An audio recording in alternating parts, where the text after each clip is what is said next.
श्री सद्गुरुदेव भगवान की जय। श्री सीताराम सरकार की जय। श्री राधा रमण लाल की जय। श्री गौरी शंकर महादेव की जय। सभी दर्शकों और भक्तों को कोटि कोटि प्रणाम। सबको प्रेम भरा जय जय श्री राधे, जय जय श्री सीताराम। सभी भक्तों से प्रार्थना है कि बहुत ही महत्वपूर्ण सत्संग है और सभी साधक बहुत ध्यान से सुनेंगे। देखिए, साधक जब ये जान पाता है कि इस सृष्टि में जो भी कार्य हो रहा है वो सब भगवान की इच्छा से ही हो रहा है, इस बात पर वो दृढ़ता से जब स्थिर हो जाता है। कहने का मतलब है, चाहे मन बुद्धि चित्त अहंकार हो, चाहे ये भौतिक दृष्टि हो जो आपको दिख रही है, इस पर पूरा आधिपत्य, पूरी सत्ता एकमात्र प्रभु की ही है। वो जब चाहें जो चाहें करते हैं। मनुष्य के हाथ में कुछ भी नहीं है, सिर्फ और सिर्फ आप ध्यान दें, एक अहंकार ही है, कर्तापने का, और कुछ नहीं। समस्त कार्य, चाहे वो किसी शरीर के द्वारा, जैसे हम किसी वस्तु की क्रिया देखते हैं, किसी व्यक्ति की क्रिया देखते हैं, हमें ऐसा प्रतीत होता है कि ये कर रहा है, क्योंकि हम अपने अहंकार में स्थित होने के कारण हमें अलग अलग सबकी सत्ता दिखाई देती है, जैसे कि इसने किया, इसने किया। लेकिन आप ध्यान दें, यंत्रवत ये समस्त सृष्टि चल रही है, एकमात्र इसके चलाने वाले प्रभु ही हैं। इस बात को साधना करके, भजन करके, दृढ़ता से साधक जान जाता है, फिर वो पूर्णतया प्रभु के अधीन हो जाता है। जैसे छोटा बच्चा अपनी माँ के अधीन होता है, आप देखेंगे पूरा का पूरा अपने माँ के अधीन होता है। चाहे उसे भूख लगे, चाहे उसे प्यास लगे, माँ की तरफ ही ताकता है। इसी प्रकार जब साधक ये जान जाता है कि समस्त कर्ता और धर्ता हमारे प्रभु ही हैं, फिर वो अपने दोनों हाथ खड़े कर देता है, वो अपने को सरेंडर कर देता है। आप ध्यान दें, हमारा जो सनातन धर्म है उसका जो विचार है, उसने जो तत्व पर विचार किया है, जो आत्म तत्व पर विचार किया है, जो सनातन धर्म का ज्ञान है, उस ज्ञान को जानना सबके सामर्थ्य में नहीं है। इस बात पर ध्यान दें। आज ये इतने धर्म, इतने संप्रदाय, इतने मत चल रहे हैं, निश्चित मानिए इनका सबका जनक हमारा सनातन हिंदू धर्म ही है। आप देखेंगे कि हमारे सनातन धर्म में ही ये विचार है कि हर जगह प्रभु विद्यमान हैं और उनकी सत्ता के बिना पत्ता भी नहीं हिलता। ये अपने धर्म ग्रंथों का ही विचार है और ये आपको कहीं देखने को नहीं मिलेगा। आप देखेंगे कि विदेशों से जो भौतिकवाद में बहुत आगे हैं, हर वस्तु उनके पास है, सब संसाधन उनके पास हैं, लेकिन उनकी बुद्धि फिर भी विक्षिप्त है और उसी को वो शांत करने के लिए तुम्हारे देश में आते हैं। तुम्हारे देश में वो कोई इमारत देखने नहीं आते हैं, कोई भौतिक वस्तु देखने नहीं आते हैं। ये सब उनके यहाँ बहुत पहले से है और वो भौतिकता में बहुत आगे हैं हम लोगों से। लेकिन आप ध्यान दें, वो सिर्फ और सिर्फ अध्यात्म के लिए आते हैं, क्योंकि ये कहीं नहीं है। ये तुम्हारे देश के जो सनातन धर्म, हिंदू धर्म के ही ग्रंथों में, संतों में है। और इसीलिए इस भूमि का, इस भारत भूमि का यश गाया गया है, पुराणों में भी यश गाया गया है। आप ध्यान दें, बहुत आप भाग्यशाली हैं जो इस भूमि में जन्म मिला, और बहुत भाग्यशाली हैं आप जो सनातन वैदिक हिंदू धर्म में आप विश्वास करते हैं। एक एक बात अपने शास्त्रों में अक्षरशः सही है, उसमें दोष देखने वाले, उसमें गलती निकालने वाले आप निश्चित मानिए वो अल्पमति के हैं। भगवान ने सबकी बुद्धि को स्वतंत्र किया हुआ है। भगवान ने हम लोगों के साथ इतना बड़ा उपकार किया है, आप सच मानिए। ये उपकार के बदले में हम अपने माता पिता के उपकार को कभी नहीं चुका सकते, इसी प्रकार हम भगवान के भी उपकार को कभी चुका नहीं सकते। उन्होंने हमें पूर्ण शक्ति दी, अपनी तरह मनुष्य देह बनाकर, और पूर्ण स्वतंत्र छोड़ दिया कि हम कुछ भी कर सकते हैं। तो आप देखो, आज के लोग हमारे हिंदू वैदिक धर्म पर अंगुली उठाते हैं, हमारे हिंदू धर्म के ग्रंथों पे वो कमी निकालते हैं। ये उनकी मति मारी गई है। आप निश्चित मानिए, मृत्यु के बाद जो सनातन धर्म का नियम है वही लागू होता है। मैं आपको सत्य बता रहा हूं। भाई जी हनुमान प्रसाद पोद्दार, गीता प्रेस वाले, इनकी एक सत्य घटना है। ये समुद्र के किनारे बैठे हुए चिंतन कर रहे थे, तभी एक साया सा इनके सामने आया।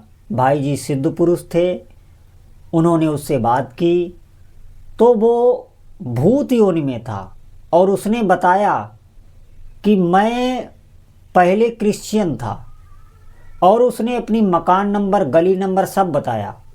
मैं वहाँ का था, और मेरी मृत्यु हो गई, और मरने के बाद जैसा सनातन धर्म में लिखा होता है वैसे ही यमदूत आते हैं, और वही यातनाएं, वही सब प्रक्रिया है।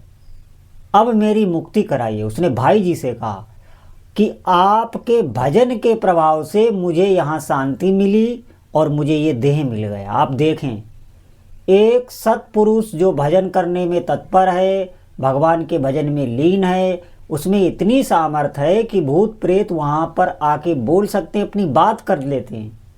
ये मैं सत्य आपको घटना बता रहा हूँ।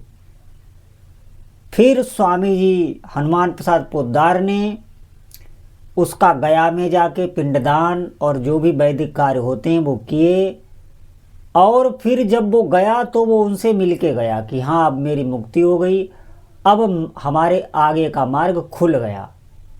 आप समझें, मरने के बाद अपना वैदिक धर्म ही लागू होता है। आप जिंदा रहते रहते कोई भी बात मान लें, चाहे शास्त्र के विरुद्ध चलें, चाहे कोई धर्म अपना लें, चाहे कुछ भी करें, लेकिन मृत्यु के बाद जो सनातन वैदिक धर्म है वही बातें लागू होती हैं, वही सृष्टि का कानून है। और हमारी जो भारतीय सनातन वैदिक हिंदू धर्म है वहीं से सब उपजा है, उससे बाहर कुछ भी कोई ज्ञान नहीं दे सकता। जो भी ये ज्ञान बखार रहे हैं आज के, जो हमारे धर्म से हटके बात करते हैं, ये सब वहीं से बोलते हैं। गीता से बोलेंगे, श्रीमद् भागवत से बोलेंगे, रामायण से बोलेंगे, लेकिन मानेंगे नहीं, बोलेंगे वहीं से। मैं आपको सच बता रहा हूँ, अपने सनातन धर्म में जो भगवान नाम की महिमा है वो इतनी शोध के महापुरुषों ने लिखी है, संतों ने लिखी है। बहुत साधना योग मार्ग पे चल के उन्होंने ये बातें लिखी हैं कि नाम जप करने से ही जीव को सद्गति मिलती है, नाम जप से ही ईश्वर का सानिध्य का अनुभव होता है। ये बड़े बड़े महापुरुषों के ये मैं आपको बात बता रहा हूँ। आपको ये सुनने को मिल रही है, आपको वो सब करना नहीं पड़ रहा है जितनी तपस्या उन लोगों ने की है, और तब उन्होंने ये बात पाई, और वो बात सरलता से हम लोगों को मिल रही है। लेकिन हम लोग अंतःकरण अपवित्र होने के कारण इस बात को हृदय में बैठाल नहीं पाते, इस पर चल नहीं पाते। अगर आप चलने लग जाएं तो दिव्य अनुभूति होने लगे। ये भोगों के कारण, भौतिकता, अधिक भौतिकता के कारण संसार भाग तो रहा है कथाओं की ओर, सत्संग की ओर, भगवान की तरफ। क्यों? क्योंकि अधिक भौतिकता में जीवन व्यतीत करने के कारण, अधिक भोग भोगने के कारण शरीर और मन दोनों ही दुर्बल हो जाते हैं। और संसार की जब वो असारता देखता है, मृत्यु देखता है, तो उसे भय लगता है। फिर वो भगवान की तरफ भागता तो है, लेकिन अपने पूर्व पूर्व कर्मों के स्वभाव से दृढ़ता से भजन नहीं कर पाता। इसीलिए उस सुख की अनुभूति नहीं हो पाती जो वो भजन में आगे बढ़ सके। थोड़ा जब दृढ़ता से आगे चलेगा तब उसे अनुभव होते हैं। ये बात ध्यान रखें आप। इसीलिए आप देखेंगे बौद्ध धर्म का प्रचार हो रहा है, बहुत कथाएं सत्संग सुन रहे हैं, लेकिन सब सुनने के बाद भी मन वही क्रिया करा लेता है जो आपने स्वभाव से, कर्म से, पाप कर्म से पहले की थी। और भजन कभी छूटता है, कभी होता है, दृढ़ता से नहीं होता। इस बात पर विशेष ध्यान देने की जरूरत है। और आप कर सकते हैं। आप देखिए, आप अपनी दिनचर्या देखिए कि कहाँ पे हम विषय भोगते हैं, कौन कौन से ऐसे पाप कर्म, वो सबको पता है क्या पाप कर्म हैं और क्या खाना चाहिए, क्या नहीं खाना चाहिए। अभक्ष जो पदार्थ हैं वो बिल्कुल ना खाएं अगर आप नाम जप में आगे बढ़ना चाहते हैं। और भी अपनी दिनचर्या देखिए, कहीं कोई ऐसी कुदृष्टि तो हम नहीं करते हैं, कोई इधर उधर ताक झांक, कोई ऐसा गलत व्यवहार। इन सब पर आप थोड़ा इनसे उदास हुइए, उदासीन हुइए, आगे बढ़िए, क्योंकि आपको भजन का रस लेना है। आप बात समझें। नहीं तो अगर ये सब क्रियाएं चलती रहीं तो थोड़े दिनों में आप भजन से हटने लगेंगे, क्योंकि बहुत पवित्र भाव से ही भजन में चला जाता है। अगर हम ज़्यादा पवित्र भाव में ना रह सकें तो हम भगवान से प्रार्थना करें, उनके आगे रोएं, गिड़गिड़ाएं, तो निश्चित ही हमारा लक्ष्य भजन होने के कारण भगवान सहायता करते हैं और भजन में आप आगे बढ़ेंगे। तभी आपके आगे का रास्ता खुलेगा। निश्चित मानिए, मनुष्य शरीर का फल आपको तभी मिलेगा और आप सुख का अनुभव इसी जन्म में, इसी अंतःकरण से, इसी शरीर से करने लगेंगे।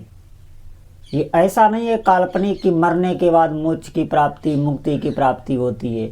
नहीं, जीते जी आप उन भावनाओं में जीने लगेंगे, अपने इष्ट देव, अपने उपास्य देव का अनुभव करने लगेंगे।